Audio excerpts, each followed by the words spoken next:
Welcome everyone. Welcome to this Network for Innovation meeting.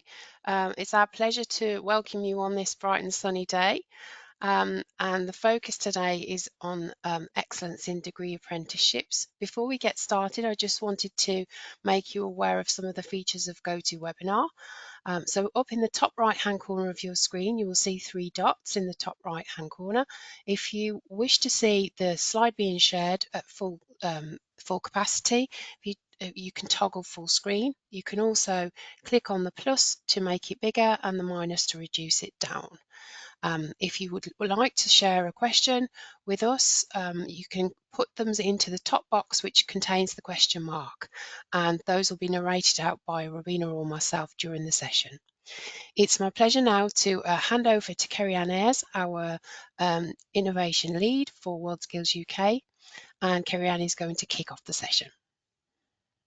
Okay, good morning everyone, and thank you for joining us. And if we can move to the next slide, as Laura has said, my role at WorldSkills UK is that I'm Innovation Lead, and I'm very pleased that you've joined us this morning as we unpack one of the skills essays that we published earlier this year that has a look at recognising excellence in degree apprenticeships. And if we move to the next slide, I'm very pleased to introduce our speakers. And our first speaker is Dr. Mandy Crawford-Lee, who actually is the author of this particular skills essay. So thank you, Mandy. And our other expert speakers will be Rosa Wells from University College Birmingham, Blanca Hilton, University of Kent, Cassia, who's one of our skills Olympians from Lyon this year and a degree apprentice, and Chris Fairclough, who's Head of Education and Training at National College for Nuclear, Lakes College. So as I've said, we'll be unpacking the essay, Recognising Excellence in Degree Apprenticeships, and we'll be sharing links to these skills essays and this particular skills essay if you'd like to have a read at your leisure. So we'll share links as we go along. Okay, next slide, please. So I'll start by setting a scene really for the context of our discussion. And really we're hearing so much about the focus on prioritisation on skills with Skills England, the new industrial strategy, and just how these technical skills, whether they're further and higher technical skills, are going to support our recovery plan and enable economic prosperity in the UK for individuals, for businesses and communities. But I always like to start by sharing the sustainability goals, because basically in order to achieve this sustainable economic development, it requires the prioritization and everyone working towards these global goals. And in particular, I wanted to pick out, the interdependencies of these, the importance of addressing underrepresentation and creating opportunities for all, the infrastructure that's needed to realise these goals, but very importantly, it's about making quality education, Sustainable Development Goal 4, available to all. So there's opportunities for all to enable this growth.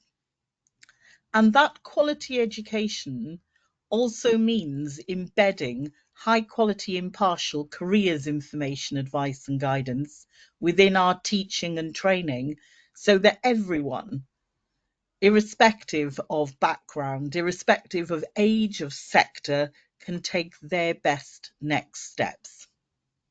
Next slide, please.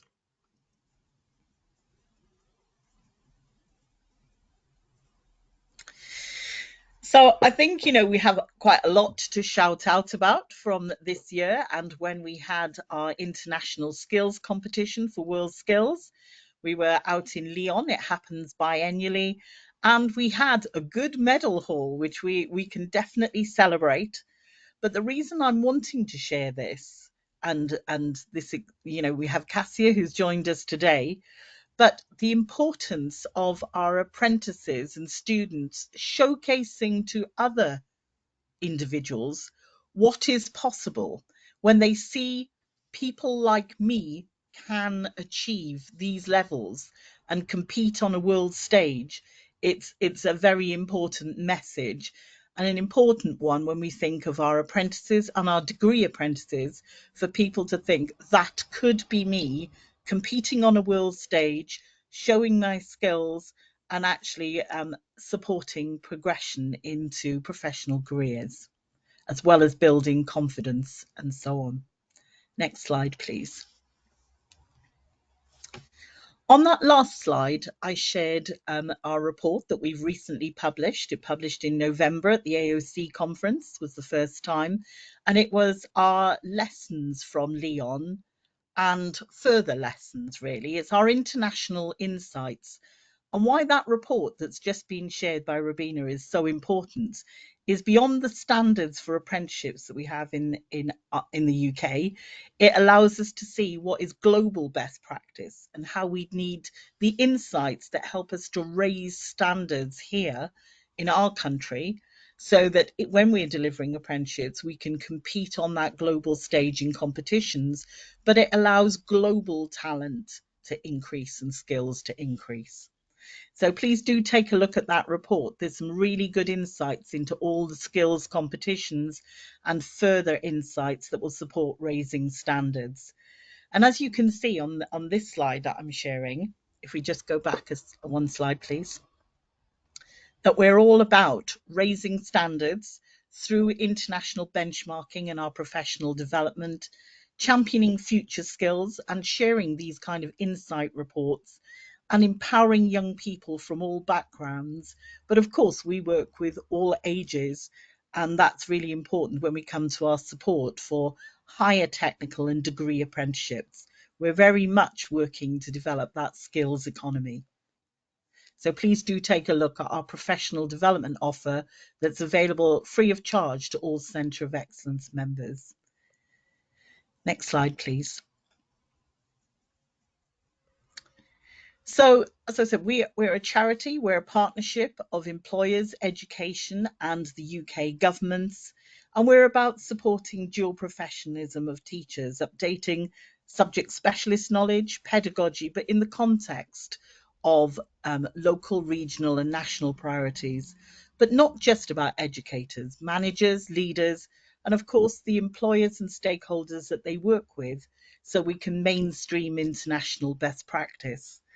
And when we move to the next slide, you can see why we're here today is part of our offer is the network of innovation. So if we can move to the next slide.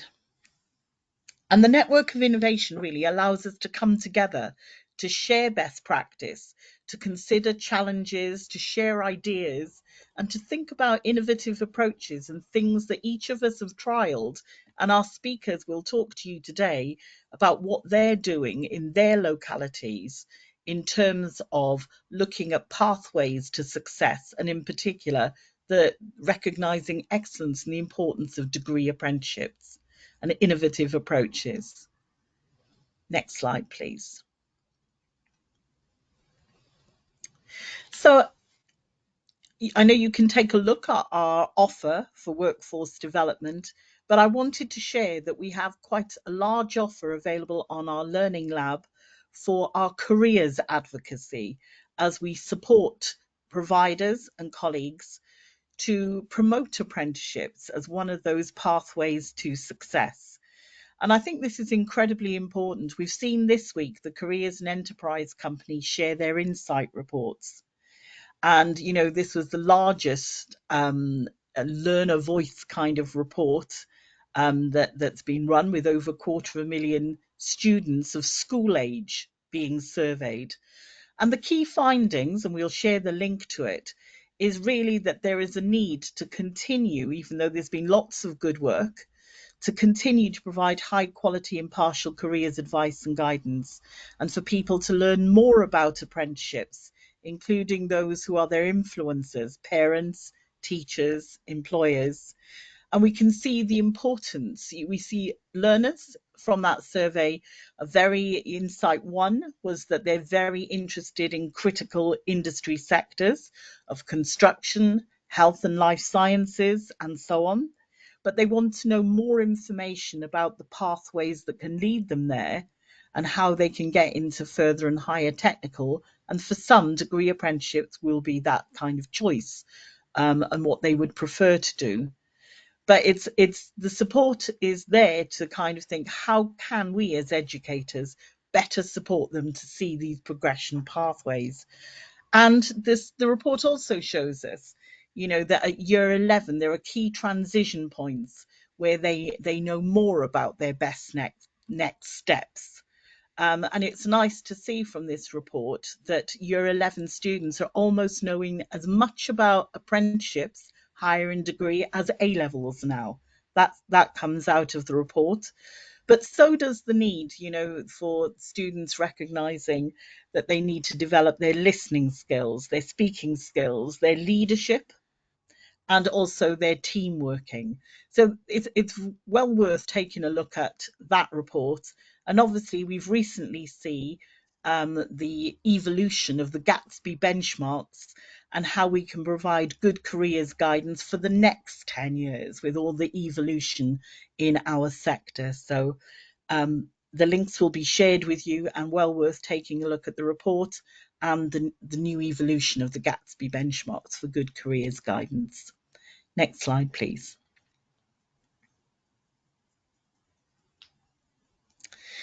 And so, just as I come to the end of my introduction, it's really for me making sure that as educators that we're able to show those pathways to success to individuals of all ages.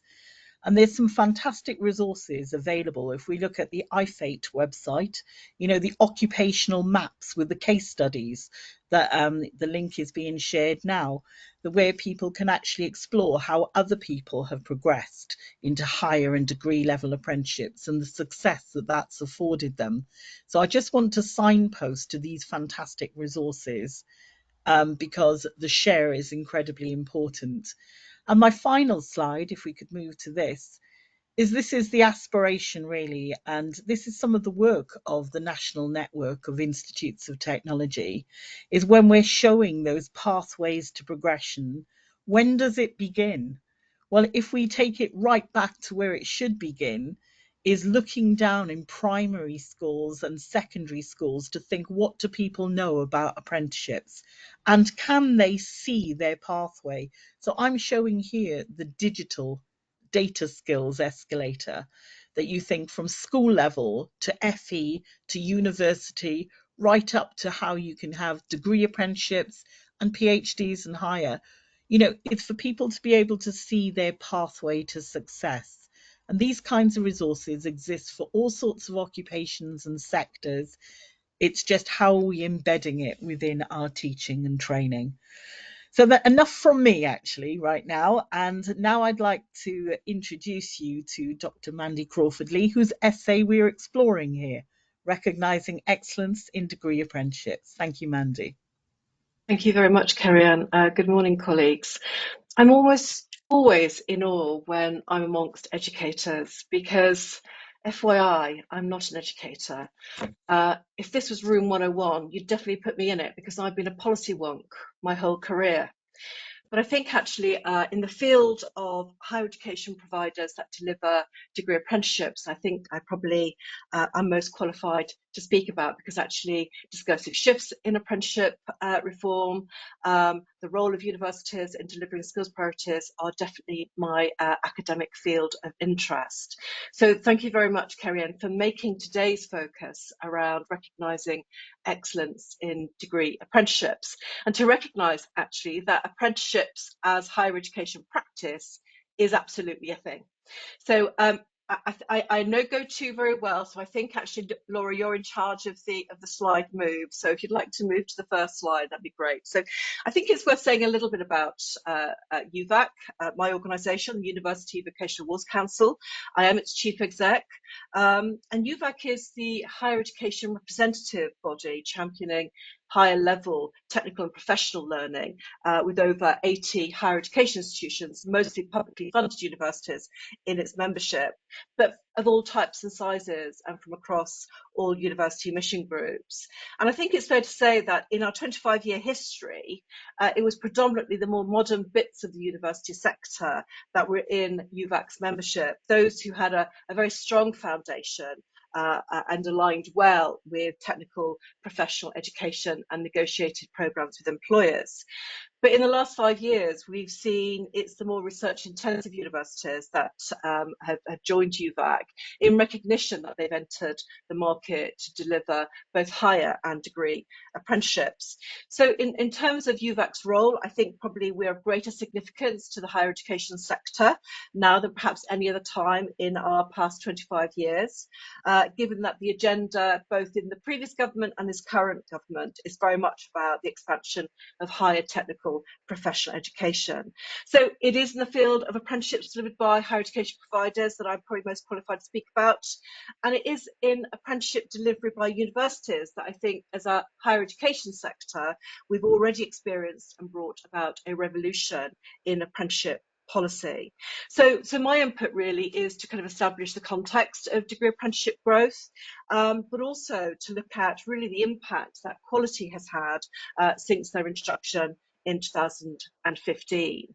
So in terms of the context here, this quote really extends back to the period of early apprenticeship reforms with the introduction of apprenticeship standards.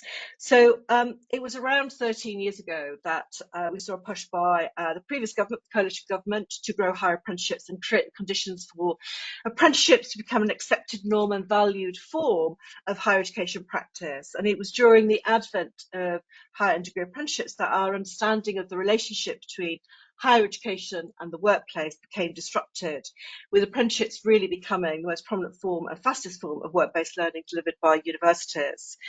But degree apprenticeships were introduced in England in 2015 as a programme that involves workplace training and experience, whilst also leading to a university degree at undergraduate or postgraduate level, so at level 6 and level 7.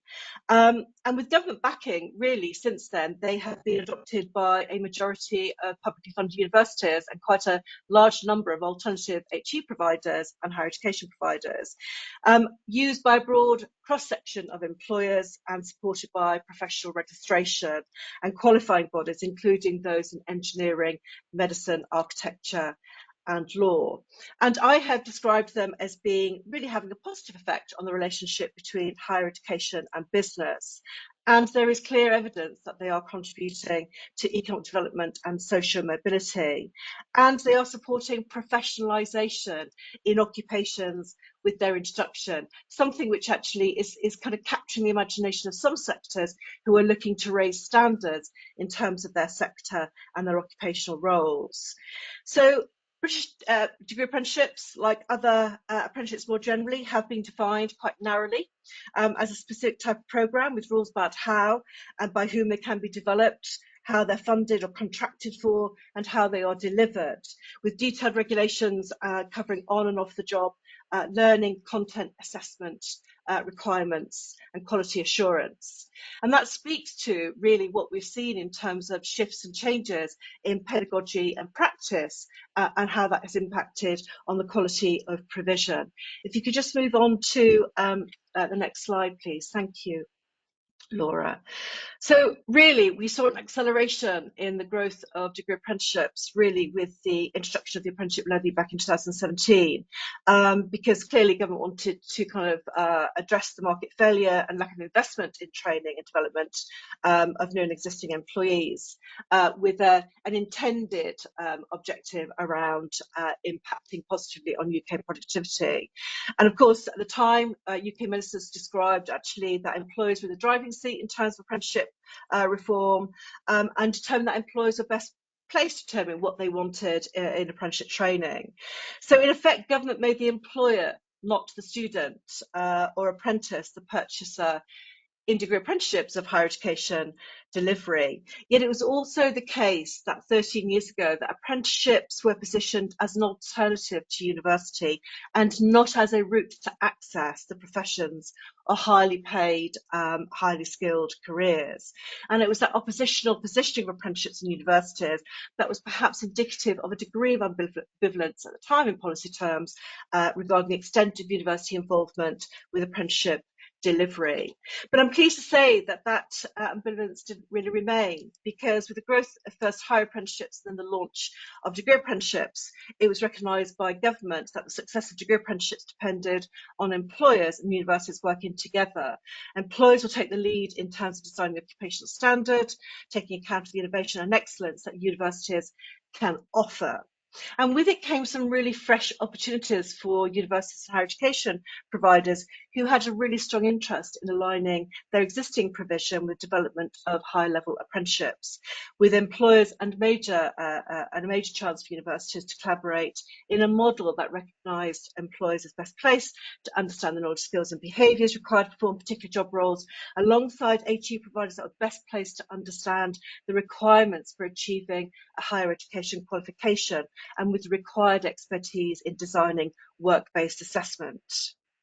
I think similarly, I would suggest that at the same time, policy acknowledged that professional bodies were equally best placed to understand what constitutes professional competence in the relevant area of practice. And it was that three-way alignment of employers, HE providers and professional bodies and statutory bodies which presented in apprenticeships the prospect of bridging the perceived divide between the professional competence required by employers and academic qualifications.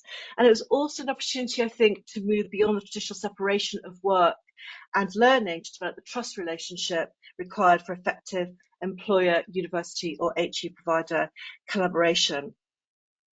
So here I was back in 2012, I was in government at the time, reflecting on the purpose, the rationale for actually investment and the design development of new provision at the higher level, in effect level 4 and above. And what we've experienced in the past decade or more since is a more coherent HE and skills policy that may have been quite a long time in the making, but which is the model for that three-way collaboration in the design, delivery and assessment of higher and degree apprenticeships. That is, I think, quite transformational. It is intended as complete training programs designed from the ground up. Higher degree apprenticeships were delivered really, when delivered well, bring together and integrate theoretical and practical learning using the workplace as a site of learning and not just application. And it's some of those kind of principles and reasons that reflect around the excellence that we see, certainly in degree apprenticeships, but perhaps at higher degree apprenticeships in total, and have had a really major impact on pedagogy and practice. If we could just move the slide along. Thanks, Laura. So clearly what we've observed is considerable traction in aligning over the past decade the value of degree and higher level apprenticeships by bringing together the worlds of work and higher education together under a dual policy objective, productivity and social mobility. This government clearly are re-evaluating the purpose of apprenticeships and re-evaluating in effect what the objectivity and a purpose of apprenticeships in England might be. But UVAC's ambition as an HE representative body has always been to ensure that it can play an optimal role in supporting the UK economy and society, while accepting that a successful skills system and apprenticeship system depends on a successful system with full engagement of and collaboration by employers, further education colleges, providers, higher education and other training organisations. As of this year, we've got almost 700 apprenticeship standards approved for delivery. This means that apprenticeships are available to train individuals to be competent in nearly 700 occupations and professions. And I think the range of apprenticeship delivery is really, similarly impressive, with provision at level 2 through to currently level 6 and level 7 bachelor's and master's degree levels. So in terms of apprenticeship provision, employers clearly have substantial choice, with more than 1,500 organisations, more than 100 publicly funded universities approved to deliver apprenticeships training, covering obviously colleges, independent training providers, universities, HE providers, and crucially employers. Currently, apprenticeships are an all-age, all-level programme. It speaks to some of the ambition that I think WorldSkills UK has in terms of the purpose and design of an effective skills system. And I think actually what we've had and what we've enjoyed over the last 12 or 13 years is a system that has successfully created progression pathways for a new cohort of employers and a new cohort of learners into the professions. When we talk about the professions, typically we're talking about skills at the level of a bachelor's degree, at the level of a postgraduate degree. So we should allow ourselves a little bit of time to celebrate, I think, the success of degree apprenticeships today. I think that's our purpose for this morning. They are a brilliant UK invention. We talk a lot about actually the objectives of degree apprenticeships and higher technical qualifications. They are about actually, I think, productivity, social mobility, alongside levelling up regions and economies, provision of public sector services and supporting, for example, the net zero and green economic challenges. Clearly, we've seen some action, considerable action, to remove the remaining barriers to higher degree apprenticeships and their growth. And I think actually what we probably haven't seen is perhaps a much more targeted conversation about whether or not we need a strategy for growth in higher level skills. We often focus a lot around policy and strategy for engaging young people and SMEs, rather than thinking about actually the skills programs that can actually grow the economy and make the difference in terms of social mobility. But I think actually we've always argued as an organisation that when combined, the apprenticeship levy, the apprenticeship reforms and the introduction of degree apprenticeships have arguably made more impact on achieving academic and vocational parity than any other educational policy in the last 50 years. A degree apprenticeship represents the best of both worlds, the combination of an academic and vocational learning, a degree and an apprenticeship. So a very powerful combination. If you could just move the slide on, thanks. So I think, what we've seen clearly from our perspective, from a UVAC perspective, under the reforms, apprenticeships have been developed and are being used to train individuals in key public sector occupations, in nursing, in policing, for example, in social work, in teaching. And in the private sector, apprenticeships are clearly being used to tackle skills gaps and shortages in engineering and digital occupations and in science. I think actually progression to higher education, to university in and through work on an apprenticeship, where previously it had not been seen as an option for some people, is a really strong reflection of impact, whatever the policy context. And I hope actually that this government retains some of that impact and some of that perspective. If you could just move on the slide. Thanks, Laura. So moving on to what I consider to be the outcome in terms of excellence in degree apprenticeship delivery. So looking at what higher education providers have achieved working in collaboration with employers and those professional, statutory and regulatory bodies, while degree apprenticeship investment spending has hit £500 million this year. Police forces are investing in a new recruitment of police constable that best reflect the communities that they serve. The NHS are rapidly filling up some of the shortages in terms of nurses. We've got pilots in terms of medical doctor and allied healthcare professionals, and local authorities are clearly investing in social workers and in teachers. So we're seeing quite a lot of investment in degree apprenticeships by employers, particularly in making the most of leadership and senior leadership training and management training. And degree apprenticeships have played a really critical role in supporting social mobility, but we all recognise that more needs to be done to ensure that individuals from all backgrounds can benefit from such provision. So as I've already said, what we've seen in terms of degree apprenticeship growth, it has become the most prominent form of work-based learning in the UK, delivered by higher education. And we've seen growth in degree apprenticeships that has been intended to meet the needs of both younger people seeking access to professional roles and existing employees who are seeking professional recognition and career progression. I think degree apprenticeships have, in their design and development, has transformed our cultural understanding of the role universities, professional associations and employers make and place learning at the centre of our working lives.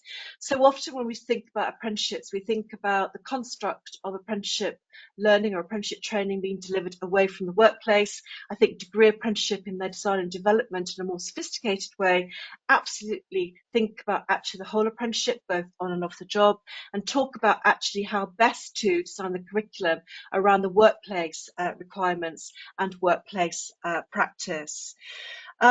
So one of the key aspects, I think, in terms of the quality of provision is that it has challenged the assumed relationship between higher education and employment, where higher education perhaps has been thought of at least as preparation for employment, but actually in degree apprenticeship, it necessarily draws a relationship between the knowledge and the skills that graduates gain as a consequence of the programme, a study that they've undertaken, and those expected as required by employers. But actually in apprenticeships, because it's a work-based programme, it places the work that learners are engaged in at the centre of their practice.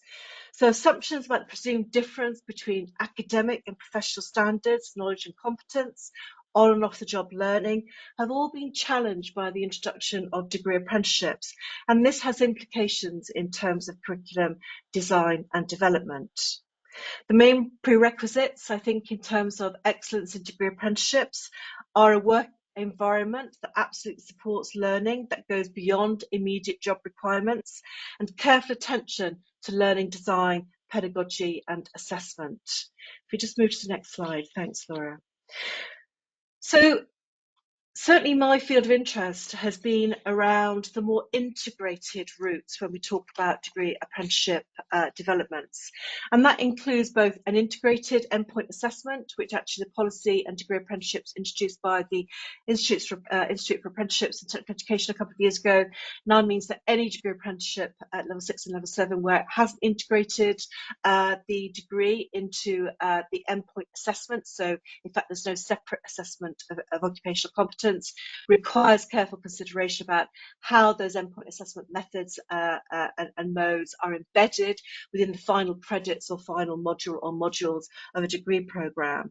But I want to talk more generally about the theory of integration. And integrated routes involve really the simultaneous coordination of theoretical and practical learning. So you don't get this bifurcation between what happens in the institution and what happens in the workplace. So the workplace is absolutely positioned as an important and equivalent source of both theoretical and practical learning.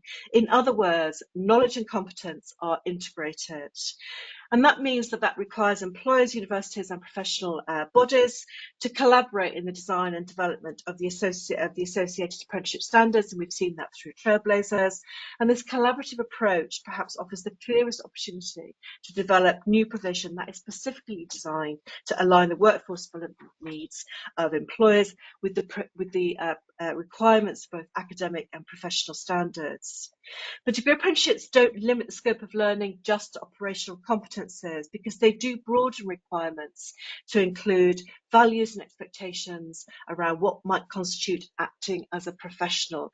And that term professionalisation of skills is clearly being applied and being sought by some sectors where potentially they're looking to, in essence, to rehabilitate their sphere of practice.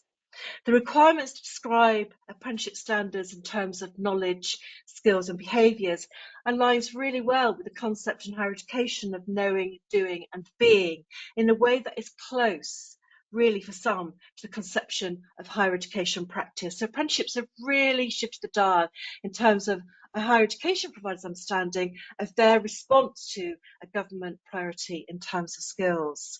The opportunity to more fully integrate the requirements for professional values and behaviours into higher education programme design, delivery and assessment, beyond the traditional requirements for mapping learning outcomes against standards, statements, professional body requirements, for example, is again another thing that we've seen has absolutely helped to raise the standard and the quality of our delivery in degree apprenticeships. It also points, I think, a shift away from the emphasis on a specialist knowledge overseen by higher education provider driven by curriculum towards one that really also includes strong emphasis on transdisciplinarity and in professional learning.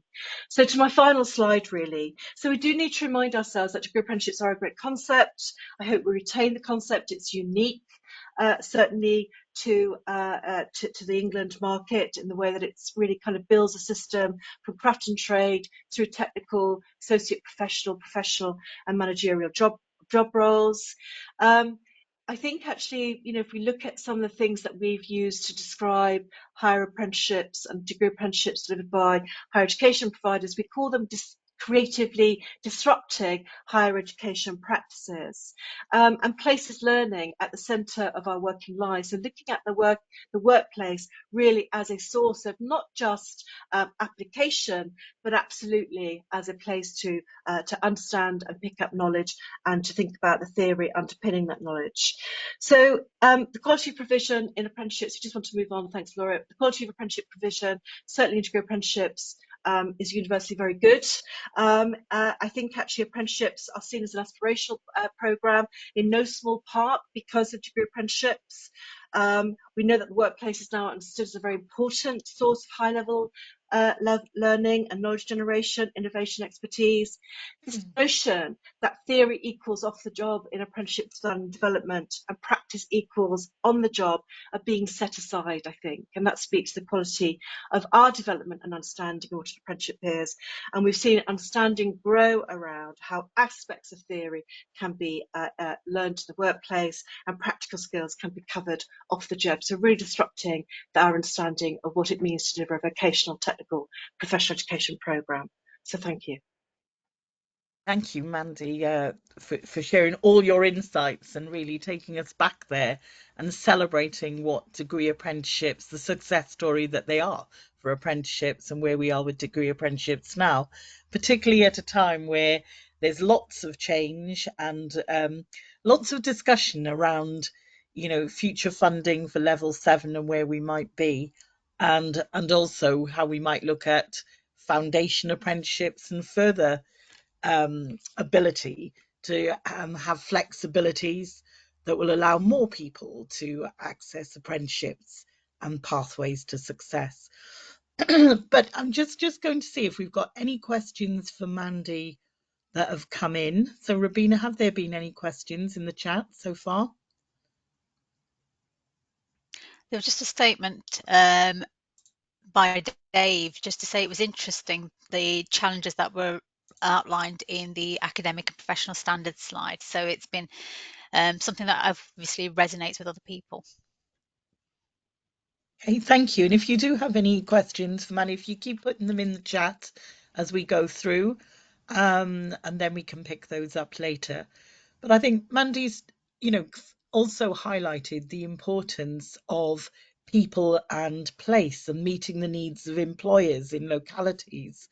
And again, in the report that I mentioned earlier, the Future Skills Survey by CEC, depending on employer outreach for school leavers, that has a large influence on the kind of sectors and pathways that young learners want to pursue. Whether we see in London, 20% of young learners wanting to go into business and finance, with just 10% in the Southwest wanting to do similar. And with a huge investment in Humberside and Yorkshire from construction and trades from employers, we see a much higher uptake of Year 11 students and their interest in those pathways. So as we move to the next speaker, which is Rosa Wells, so if we move to the next slide, from University College Birmingham, we start to delve into people and place and how we meet needs through degree apprenticeships. Thank you, Rosa. Thank you, Kerry-Ann.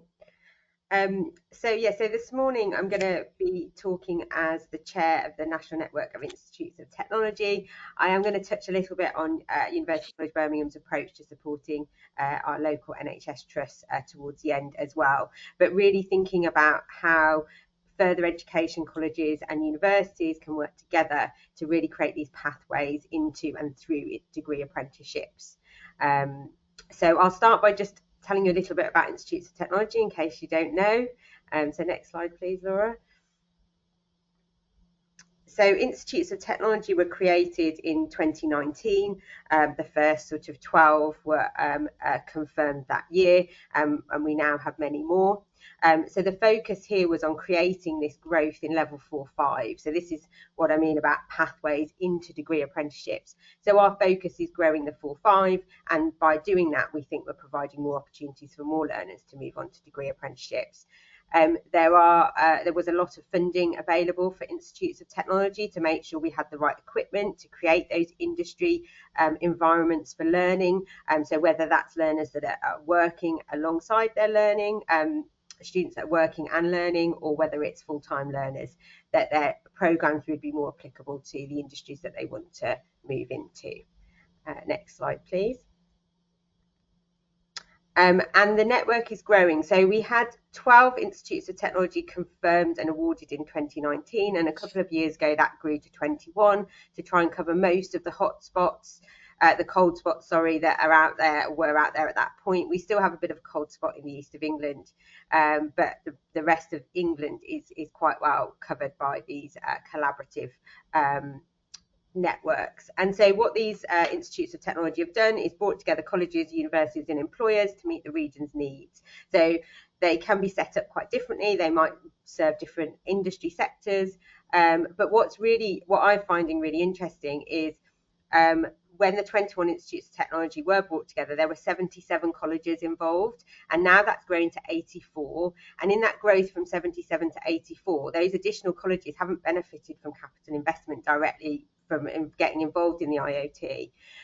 So actually they're seeing the benefit of collaboration and partnership working to help them to really respond to industry needs, learn from each other and see how we can benefit learners. So I think it's really interesting to see that network continue to grow beyond that initial capital investment. So we're really excited to see where this goes next. So next slide, please, Laura. And so these employer partnerships are really important to Institutes of Technology, as I know they are for universities and colleges. But what we hear from employers is sometimes they can find the landscape a little bit complicated.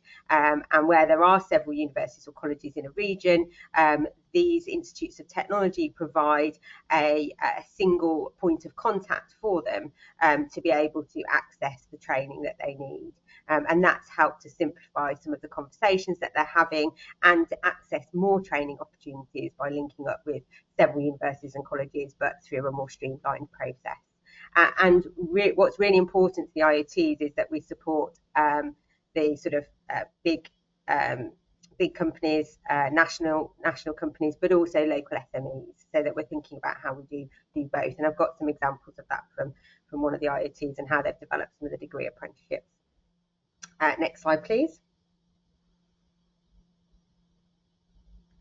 So we've got some examples, and you can have a look at some examples of where we've helped both young adults and older students looking to change career or progress within their career. So there's no sort of one-size-fits-all approach. We have short courses, we have more established courses, and we have the degree apprenticeships and higher apprenticeships that will feed into them.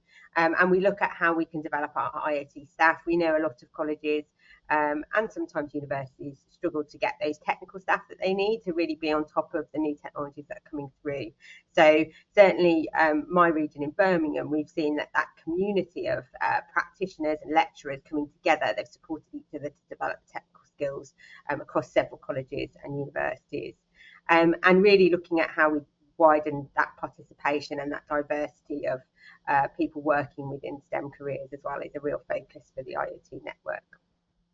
Next slide, please. So it's in a slightly different order. Let me just, so this is the west of England.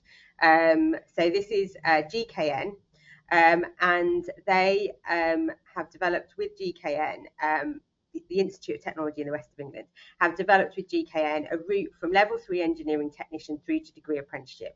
So Western College delivered the technician apprenticeship, and the degree apprenticeships are delivered by the University of the West of England. But what's really interesting is GKN are oversubscribed in terms of the applications that they get.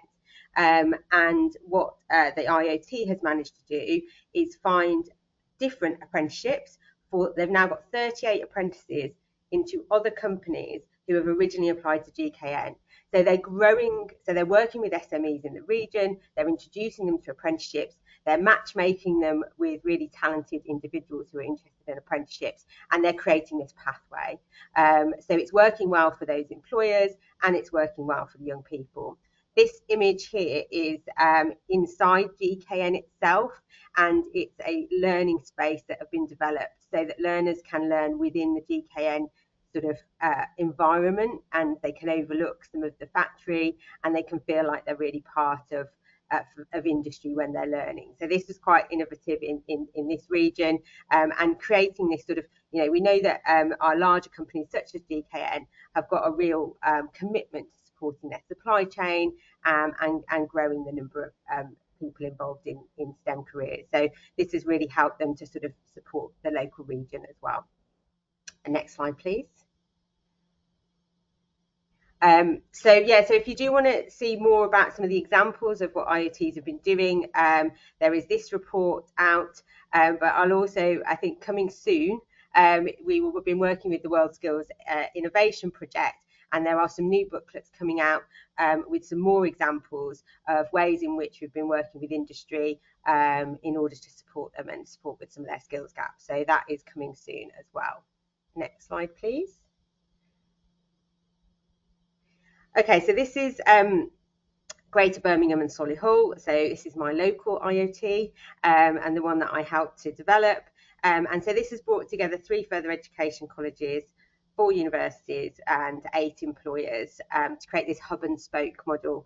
So the image you can see there is our learning factory. This is a hub right in the middle of Birmingham, and all engineering students across all those 7 institutions can access the facilities, the resource, the expertise that sits within this hub, and employers can come in, meet with students, set live projects, and get support with innovation projects such as knowledge transfer partnerships that our university partners offer. So it's really to create a focus, and it is focused on supporting engineering, which is a real anchor industry in Birmingham, and one which we need to support to move on into adopting more automation and robotics. But this isn't just a hub for employers and students, but it's a hub for parents, and we have an online hub as well to access routes into different STEM pathways. So it allows us to do both of those things. Next slide, please. And that's inside. So we're looking at Industry 4 technologies and creating a scaled down sort of Industry 4 factory. This is the size that you'd need to manufacture a mobile phone, so we can fit it in a reasonable space. But the technologies that are in there are the same as you would see in a JLR automated factory for creating, the Evoque or one of their vehicles, where they've created a fully automated offer. And this space is somewhere that our degree apprentices will come and work with some of our T-level students, for example, and learn from each other and support each other to develop. We have full-time undergraduate students working in here on placement, and they'll interact with some of our apprentices as well. So it's a real community of practice. Everyone has something different to offer into the space, and we all manage to learn from each other, which is a really nice sort of development that we didn't originally foresee, but is coming along really nicely. Next slide, please. We'll skip the video because we probably don't know if we've got time, so we'll skip. So you can have a look at that afterwards. But these are just some examples of what's happened in Birmingham. So and how the Institute of Technology has helped to facilitate some of the developments. So BMW have big investment in apprentices at all levels, and they had a relationship with BMET College, and BMET do a lot of engineering apprenticeships and are very well known for them, but they aren't well known and they don't have expertise in delivering degrees, and BMW needed a degree apprenticeship. So BMET and College and Birmingham City University came together to look at how they could support BMW with their training needs requirement. And so BMET look after these apprentices throughout their whole experience of being a degree apprentice. They deliver the foundation degree element of the engineering degree apprenticeship at BMET College. It's a Birmingham City University qualification, but delivered by the college. And that really helps those apprentices in that transition from college to university. And then once they have developed and completed their foundation degree, they move to Birmingham City University and they do their final top-up year. They do their level 6 top-up year at Birmingham City University, still being looked after by BMET College, because BMET have really well-established systems for apprenticeship. So it's a really nice way of Birmingham City University know exactly what they're doing in terms of delivering engineering degrees.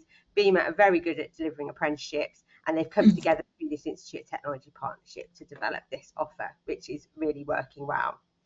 The second example is something we've developed at University College Birmingham. Again, working with the IoT, looking at something called building services engineering. Again, a real shortage area and something that's moving into some really interesting spaces in terms of technology. Two employers, CPW and Briggs and Forrester, saying they've got some real skill shortages. They want to create stepping stones to get students, apprentices to a degree. Where that's appropriate for them, recognising that actually some of their apprentices would like to stop at HNC level, and that is right for them. So we've developed a bespoke offer coordinated with the IoT, where they do a higher apprenticeship, and we're still at the phase of delivering the higher apprenticeship, and we're designing the top-up degree to support them into a degree apprenticeship once they've achieved that, for some of that group that would really benefit from that progression. So it's about that sort of expertise, who's doing what well, where can we best deliver to support employers, how do we build the foundations to make sure that learners are successful, and that employers are getting the skills that they need. Next slide, please. So this is the west of England. So I think that other slide went in a bit earlier. So this is a bit more example background about the West of England Institute of Technology that I mentioned earlier. And their specialisms obviously do a lot in aerospace because of that part of the world. So it just shows that each IoT responds to what's in their region, and they have several providers, different colleges and the University of West of England, as I've mentioned, and quite a lot of employer partners involved as well, so that they've been able to support those for several years now to help them develop. Next slide, please. So this is a bit more about that hub that I mentioned earlier, where they did train their degree apprenticeship. So it was a degree apprenticeship training hub that has been developed. Other students have access to it through the IoT, and they've been looking at how they can also support on the innovation side. So it's providing solutions to employers that provide them with help with their skills development, but also some of their research and innovation. So bringing the two together and looking at where different education providers are best suited to serve employers. Next slide, please.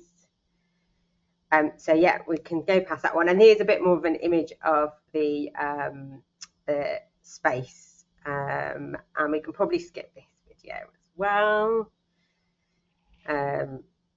But yeah, so the space in there you could see, and you'll see if you have a look at the video, we can share the link to the video. But it's a really nice space for learners to learn within an industry environment. So you can find out a bit more about the IoTs through those links, and I'll just move on to my final slide, which is about UCB. So obviously my background's engineering, and that's what I focus on, but I just wanted to mention University College Birmingham also follow this same focus on building the foundations first to create really successful degree apprentices. So when we developed our health apprenticeships at UCB, we developed the assistant practitioner and the nurse associate at level 4 and 5, and now those apprentices are moving on to nurse apprenticeships, degree apprenticeships, and also some level 7 as well. And so we're creating these pathways through, and because we're also a FE college, we're allowing some of those learners to also retake GCSEs where there've been a barrier to entry and employers want us to support them. So we're helping students maybe to maybe stay and do a full-time foundation degree with us before moving to an apprenticeship, for example. So we've got really flexible routes in immersive spaces, and we've just had approved a level 7 course, no cost to some of our learners in non-medical prescribing to help the NHS as well. So just reinforcing the importance of those foundation skills to build into degree apprenticeships. So that's everything from me. Thanks, Karen. Thank you, Rosa. And, being able to see those pathways is just so important, and sharing these examples. If you don't mind, what I'm going to do is ask for any questions for Rosa to go in the chat to Rosa, because I'm keen that we hear from all speakers in the time that we have. But that was a fantastic presentation and good insights, and we will be sharing the resources that have been built by the National Network of IoTs through their innovation project with WillSkills very shortly too. So, talking about the importance of widening participation and flexibility, it's how we do this, perhaps using innovative use of technology. So, I'm very pleased to introduce Blanca from the University of Kent, who will share how they are using degree apprenticeships to support people in their pathways to success. Thank you. Thank you so much, Kieran. Thank you so much, Laura, as well. So, as you introduced me, my name is Blanca Hilton, and I am a lecturer in Applied Bioscience, University of Kent. And so my presentation will focus on the science degree apprenticeship opportunities at University of Kent. Next slide, please. Thank you. So as you can see here, University of Kent has been a provider since 2011 of degree and higher degree apprenticeships programs. However, so in total, there's 15 different degree and higher apprenticeship programs that the University of Kent is currently offering. Obviously, that is growing every year. But if you wanted to sort of find out more about different programs than science related, you can just scan that QR code on the bottom that takes you directly to the website. I will be focusing on the science apprenticeship programs that we are offering currently as I teach on those programs. I teach on level 4 to level 7. So I've got the opportunity to see that amazing progression of students as well. And I'm also a program lead for level 7 research scientist and the VR lead for science apprenticeship programs as well. Next slide, please. I just skipped the introduction to what is degree apprenticeship. I think we all know it's a result of the partnership between employers and universities. I thought it's probably important to add this slide here to sort of show the progression route, but also to see that, you know, the degree apprenticeship offered this amazing opportunity to gain additional academic qualification as a degree, so either bachelor or master. And I think that's very important from the perspective of our learners, our students, to have got that stability of qualification as well. The other thing I want to mention here is that through my collaboration and work with the WorldSkills UK, I had amazing opportunity to attend the exchange with the international and national heads of pedagogies across the UK and France in Lyon this year. And I think it's important that the dialogue between further education and higher education really exists. So we know where our learners are coming from as well. So I think coming back to the innovation in virtual reality and technology, I think I was amazed of how much work is being done in the colleges at level 3 and 4. And I think we need to be also staying ahead of this. I think that partnership and the dialogue between us is really important. Next slide, please. So I think that this has been summarized really beautifully by Mandy and Rosa and before. So it's really just the sort of highlight the benefits of the higher degree apprenticeship for apprentices is that they study with the leading UK university. They have a real paid job with top organization. For us is the pharmaceutical companies such as AstraZeneca, Charles River, etc. And they gain experience working alongside industry experts. It's very important in the science field and other fields that they've got this hands-on experience. They're boosting their career prospects, which is very important for apprentices. For the employers, they obviously have got access to apprenticeship levies and whatever changes that's going to happen from that. But they also have that important opportunity to upskill existing staff, but also to create a progression route into and through the organization. And I think that's very important for the retention of the people that really matters at your workplace. We know that NHS is really struggling with retention. So that is another sort of benefit of the degree apprenticeship. Next slide, please. So in terms of progression, we are very lucky at the University of Kent that we are able for our science apprentices to really offer the level 5 technician scientist to laboratory science to research scientist. There's a question mark at the end because our students have the appetite to continue after they finish level 7. They want to stay and they're asking when is going to be level 8 doctorate pathway open. So it just highlights that level 7 is so important to continue and to be supported moving forward, because we are already seeing that level 8 demand for the level 8. So I think it is really important to have the progression, and we see quite big differences, in the students progressing from one level to the other level, and the leadership they gain when they actually reach the level 7 is incredible. And there will be some stories that I will share with you later on. Next slide, please.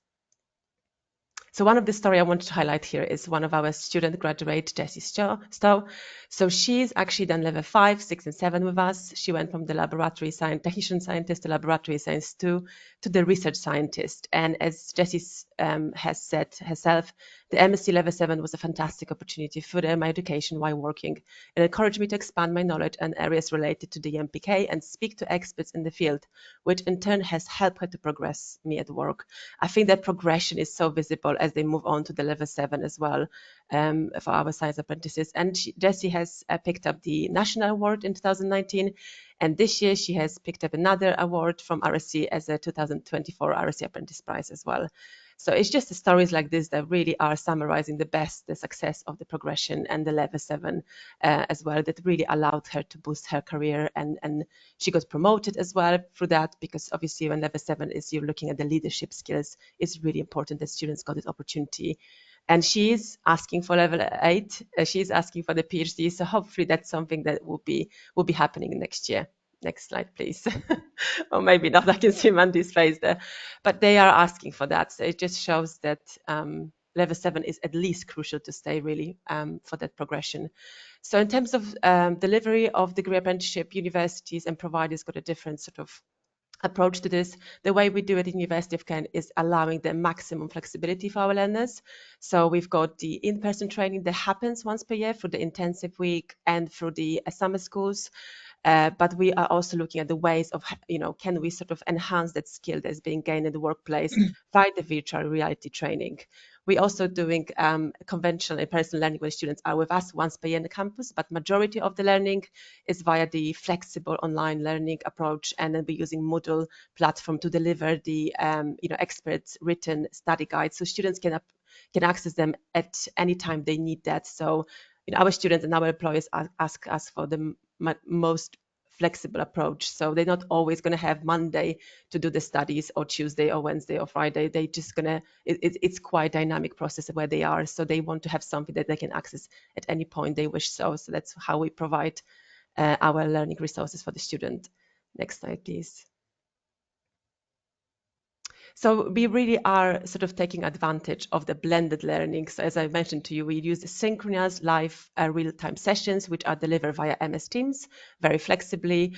We're also using the asynchronous pre-prepared study guides written for students that can be accessed at any time. And we're also using the traditional pedagogy where we have the face-to-face summer schools and intensive weeks. This happens only once per year for 5 days intensively for 35 hours in a week. We stay with students and they are taught in the laboratory soft skills and also with the lectures as well, associated with the knowledge, skills and behavior, the standard. But the big challenge is that what if we sometimes need to bring students a little bit more often, but there is this geographical barrier where they have to travel, they spread across all the UK. What can we do to sort of overcome this barrier?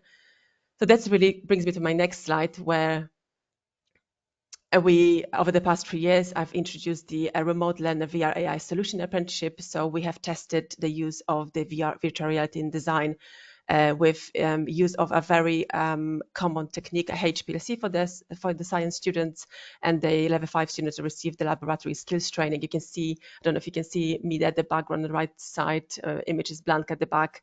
And as a lecturer, you can host the session, you can bring other students, you can explain to them the machine. Obviously, it looks very different when you have headsets on. But I think the one thing I want to highlight here, that everybody looks the same, students, learners, doesn't matter the gender. So it is very inclusive. The students, sometimes they may be a little bit shy to ask the question, but here they all look the same and they speak up science, which is what we really want them to do through the use of technology. Next slide, please. So we also moved to the hard skill training as well for the level 7 apprentices, which obviously was a different laboratory task they were given. And then we sort of move into, okay, our students are really great in hard skills and laboratory training. What about the soft skills? So the next slide, we started to really introduce 2 years ago the development of the center, in the sense that we can use the virtual center to the poster presentation. So here what you can see on the right side is that you don't need such a big space, and we know the physical space to run poster session is a big barrier for universities. It's also, money dependent, cost dependent. Students have to print the posters, or we pay for the printing, which is quite expensive. So here, by using the virtual technology, we are doing this in the most sustainable approach and as close to the face-to-face as we can. So you can see that we don't need a big space to really engage in science. I'm not sure if the video would work, Laura, if you click on the right side on the image in the room. So you can see that it looks a little bit crazy to think we are all engaging in the science while being on the VR headset, but you can see that the students really engage in the project and sharing the project, disseminating the work, and they really forget about everything around them. They just dive into science, and we really want that to happen for the VR. And we were really pleased to see that in the second year this year, 100% of students opted for the VR poster. So they don't really want to present poster in the old way, no sustainable way as well. Next slide, please. So we were really happy to see that the students' feedback was very positive, and I think the biggest thing here was that students said they engaged in scientific presentation, and I think engaging was something that we were really worried doing, swapping from face to face and sort of normal conventional way to the VR, but they completely engaged. I think they forgot what the world around them is, and they really sort of focused on the slide and dissemination of the science to us, which was fantastic. Next slide, please. So also thinking about, developing the technological innovations to overcome the barriers. The other aspect is really the industry are coming very closely with the VR skills, requiring VR skills and VR hard training. So this is the story of Callum, who is currently the second year our student in the Level 7 Research Scientist program. And we are now testing the use of VR poster, doing this fully remotely. So Callum will be in his VR suite in AstraZeneca, miles away from me at the University of Kent, and we will be doing that poster completely remotely. And I think what Callum has said, that actually for him, his company is already using the VR training. So what that has allowed him to have the training from University of Kent is that he's feeling so comfortable. He's gained this additional skills of VR and technology that he would have been quite afraid before to use and to engage. But now he's actually leading that part in AstraZeneca for his work. So I think it's just showing that sometimes, the barrier comes in. We find the innovation solution in the form of VR, but that actually adds as well to upskilling our students and apprentices. Next slide, please. So it's just a summary of the video. I'm not sure if we have time to this, but probably that can be shared. Yes. Yes, I can see. So there's just a summary of the VR AI Institute that you can catch up on that video later. But I just wanted to quickly invite you. We are hosting the Science Apprenticeship webinar on the 11th of December. Again, this is happening online. It's for free. It's available to any science apprentices to join in, and Kasia will be talking there as well. So that would be fantastic if you could share with your apprentices. Thank you. Thank you so much, Blanca. And just seeing how, when people use technology, how it can open up that flexibility to learning, taking away some of those barriers for developing skills excellence. And also just, I think it's worth just taking a moment to celebrate the fact that Blanca, along with her team and colleagues, Stephen Hilton at University College London, have just been given a Royal Society of Chemistry Award for their innovative use of immersive learning on a global stage to overcome digital divide. So absolutely fantastic. And there's plenty of stories we can share about that. And if people are interested, please, we'll be sharing the videos that Blanca has embedded in her presentation, and there are further links. Thank you very much. And due to time, I am going to push on with our speakers, but we'll take questions in the chat. So I'm absolutely delighted now to introduce Cassia, who's one of our Skills Olympians from Lyon and a degree apprentice, to share why a degree apprenticeship has been so important in her career and for her progression. Thank you, Cassia. Hello. So yeah, my name's Kasha. I'm actually a former degree apprentice now. I recently graduated after studying towards a degree in chemical science for 4 years at Manchester Metropolitan University, and working as an apprentice scientist for a company called Match Chemicals. And yeah, I also recently gained my professional accreditation last month due to completing my apprenticeship. And I also became involved with World Skills during the third year of my apprenticeship, and was lucky enough to represent our country recently at the last international event in Lyon, which I'll talk more about shortly. Can I have the next slide, please? So how did I end up on the apprenticeship pathway? I was always quite academic at school and college. I had to work quite hard, but I always did reasonably well in exams. Um, and I think people always just assumed that I'd end up at university full time. So it was a bit of a plot twist when I sort of announced in year 12 that I didn't really fancy it. I didn't feel the excitement at the open days. I didn't really want to get into all the debt that comes with university. And I also knew how competitive it'd be finding a graduate role. All I knew was that I loved chemistry, but I did end up quite demotivated in my other subjects, and didn't really end up reaching my full potential, unfortunately, which resulted in me losing all of my university offers on results day. But luckily, I had applied for one apprenticeship and at Match, and my boss really liked me in my interview, and I was still offered the role. And they were happy enough with my A in chemistry, and they thought I'd be all right on the course. So yeah, I was still offered the role. Next slide, please. So yeah, I started my apprenticeship with Match. I found my feet quite early on, realised it had been the right decision, and really enjoyed it. I found the structure of the apprenticeship really taught me how to take the stuff that I was learning at university and apply it in the workplace. Manchester Met were amazing, really supportive, and so were my colleagues. And actually, in my second year, I was trusted with key projects, important customers, and I was really valued at work by my colleagues.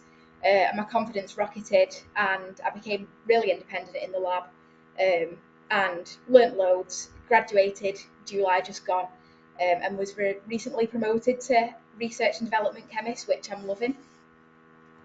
Next slide, please. So in terms of what I achieved that I don't think I would have otherwise, firstly, I don't think I would have had the same career opportunities had I gone with my initial plan, which was to go into full-time work. Because as a lot of you probably already know, there can be a lot of glass ceilings in industry when you don't have a degree. And I know there's other routes. Some people study later on, and some people study later on. But I do think degree apprenticeships offer accelerated career progression. For example, I've got friends that have graduated from chemistry courses and we're struggling to find jobs, or have had to start at the sort of lower down the ladder, earning the stripes, if you like washing up glassware and things like that, which I had to do, but I did that at 17 as opposed to 23. And then next is because my experience is somewhat unique and a little bit different, and people know less about it than other options. I've been able to use that to help college students learn that there's other sort of routes out there, which I find really rewarding. I help them prepare way in advance, and I absolutely love it. I find it really rewarding to teach them that they can be anything they want to be, and especially when the students that might not have otherwise had the privilege to go to university. Another, of course, is World Skills, which we'll go into more detail about now. So next slide, please. So I first got involved with World Skills in January 2023. I had an email come through from the Royal Society of Chemistry promoting World Skills, so I just decided to go for it really. I wasn't expecting much to come from it, but I did end up advancing through each stage of the national cycle. And every time I competed, I thought, oh, this is going to be the last time. I never thought I'd done very well. But I did end up being selected in April 2024, sorry, despite only joining Squad UK late, just because of the way the cycles fell. and the other competitors had actually had 18 months training, but I was told by World Skills that my apprenticeship experience set me apart, and that it was really clear to see that I'd had the apprenticeship experience, and my confidence was much higher in the lab. So I was paired with my training manager, Mike, on the third picture there, and we spent 4 months training together in preparation to compete in Lyon. And it was absolutely amazing. The skills that I learned, both mindset and technical, were absolutely fantastic, and all free of charge, of course, as well. So it is an opportunity that's available to anyone from any background. Um, so yeah, it was amazing. I competed in Lyon over 4 days, and my first day didn't actually go very well, so I didn't end up getting a medal, unfortunately. But me and Mike still took it as a win, because actually when I got my marks back, on one of the tasks I'd come first, and I think another had come second. It just really showed, like, we took it as a win, because I suppose it showed that I was able to run with countries like China, that are sort of seen as really amazing in education.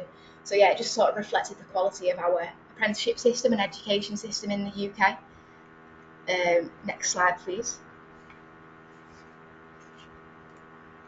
And then yeah, since then, I do really feel like my career has taken off. World Skills has really shown me what I'm capable of, whereas previously I'd second guess myself. I'd feel really daft if I spoke up in meetings at work, but it's taught me to just sort of go for it. What's the worst that can happen? And I'm sort of much better than what I thought I was. Um, and as I mentioned before, I was previously involved in outreach work, but World Skills has completely taken that to a new level, and I've been able to reach a whole new audience. So, for example, some of the things that I've done, I spoke at the recent Association of Colleges conference. I've spoken to members from the Department for Education to advocate for apprenticeships and funding. I was also offered the role of STEM ambassador for Warrington, and my LinkedIn inbox is full of teachers and educators asking me to come and speak to their students, and I absolutely love it. Like, I'm lucky enough to even be paid for some of it, so it does fit in really nicely with my career. And I do really enjoy sharing my sort of not so perfect story, that I'm not super intelligent. And obviously on results day, things were looking quite bleak. It looked like I was going to miss out on the privilege of going to university, but I've still done reasonably well for myself. And I'm also pleased to say that when I got back from Lyon, I was offered a new exciting role at another company, which I'll be starting in January. And they actually said in my interviews and on the onboarding process, they said we absolutely love degree apprentices. They stand out much more compared to full-time students. So yeah, it's really helped me. It allowed me to go and continue my education, and I'm really grateful that I had the opportunity to go and do it. So yeah, 10 out of 10 from me for degree apprenticeships. But yeah, that's everything from me. So, got any questions? I don't know if you want them in the chat box. I know Let's we're see if there is a quick question, Cathy. What a fantastic success story and a brilliant ambassador. And of course, people like you, everyone would want to invite in to inspire others. So your so thank story is you. just really fantastic. Thank you for your input. Is there any question for Cassia at this stage? No, but I'd love to have some of the energy that she's expounding from this as well. So fantastic. Well done. Thank you. Yeah, really well done. And I think we just continue to share your, and I know you're a Will Skills UK skills champion as well as a STEM ambassador. So thank you for your continued work on No, it's a inspiring others. pleasure. Thank you. Thank you. So um, as we move to our final speaker of this session, I'd like to introduce Chris Fairclough from Legs College, but also National College for Nuclear. Thanks, Chris. Excellent. Cheers, Karen. Good morning, everybody. Thanks for joining us this morning. As Karen said there, I'm Head of Education and Training for the National College for Nuclear, and I'm based at Lakes College in the northwest of England, and more specifically the west coast of Cumbria. And being in our locality, we do have certain challenges, but we do have particular opportunities as well, which I will talk through. Laura, next slide, please. So just to put a bit of background on what I'm going to discuss. So other people have discussed kind of routes into degree apprenticeships. What I'm going to discuss is more how we manage our apprenticeship programs and kind of looking at progress of students and how we can track students through full length apprenticeships from 3 to 5 years long. Lakes College, we won a Queen's Anniversary Prize award this year for our innovation with degree apprenticeships. And I'm not going to obviously read through all the courses there, but you get a flavour as to the kind of courses that we're running. We do run foundation degrees with level 5 apprenticeships alongside, and we also do run bachelor's degrees as well with level 6. But we serve kind of Sellafield Limited, a big nuclear employer in our area, and their large supply chain as well. We do support our non-nuclear providers, employers as well. Hence why you look through the bachelor's degrees there. We've got electrical engineering, we've got mechanical engineering, we've got civil engineering.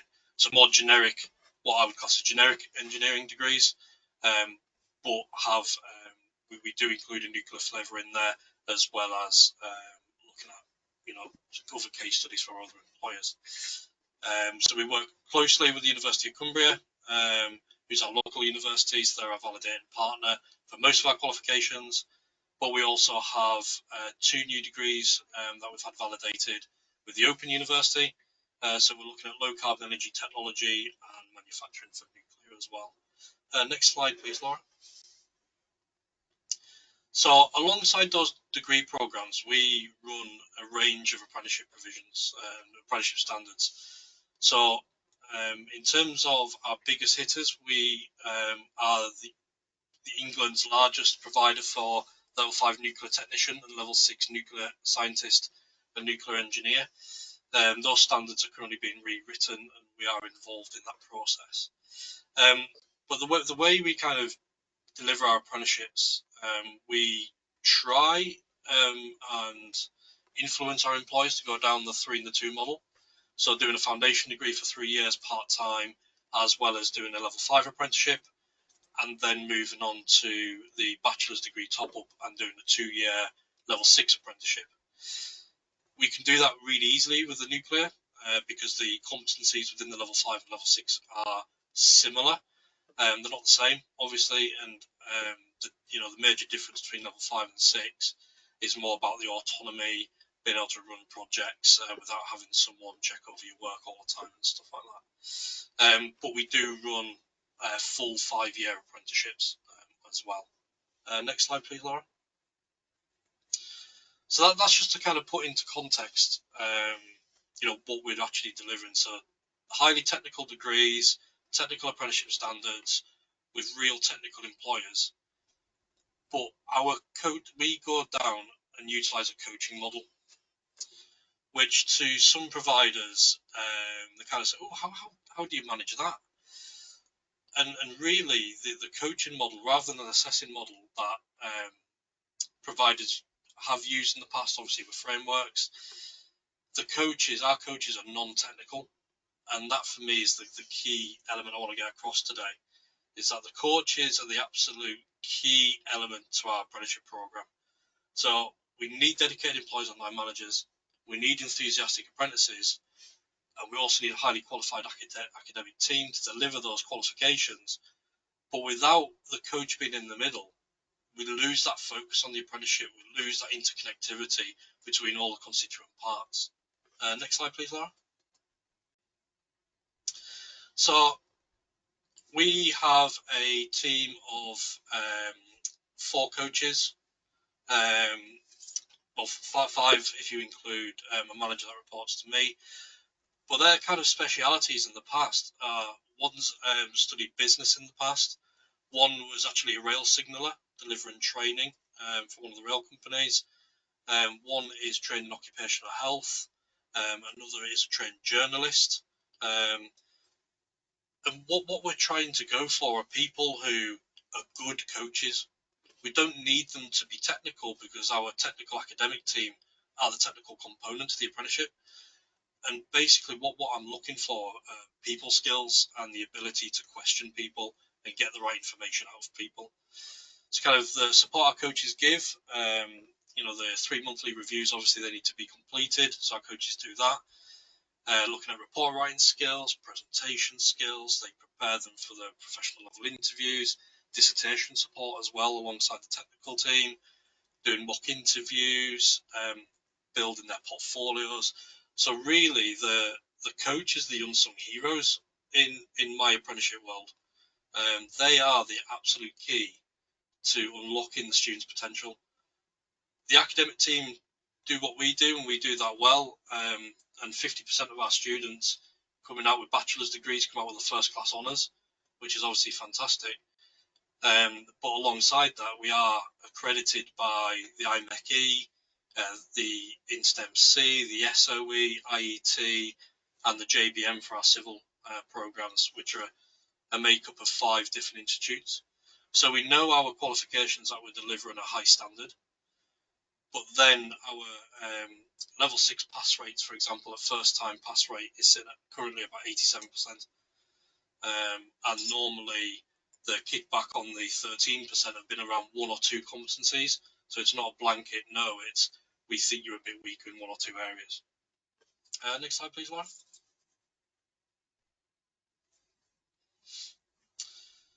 So really, one of the key elements that we go for is highlighting immediately with the students when they first start what their endpoint assessment is going to look like.